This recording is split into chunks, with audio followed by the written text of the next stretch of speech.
Preparations are in full swing in Bhoi district for the polling day tomorrow. Speaking to media, Deputy Commissioner Arpit Upadhyay yesterday informed that a detailed security plan has been made to maintain law and order on the polling day, and the district also specially focused on critical and vulnerable polling stations, the sensitive pockets and the border areas.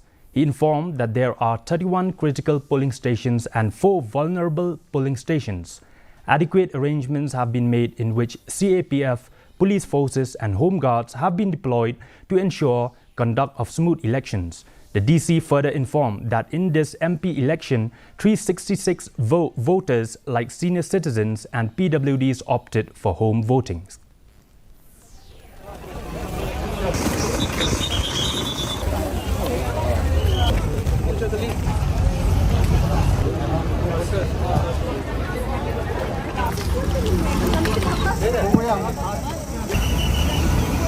So as far as preparation is concerned, all the preparations have been made and it is in full swing. With regard to law and order issues, a very detailed security plan has been made, and we are especially focusing on critical and vulnerable polling stations, the sensitive pockets and the border areas. We have 31 polling stations which are critical vulnerable polling stations and 4 are critical polling stations. So for that, adequate arrangements have been made. We have CAPFs and sufficient deployment of police forces.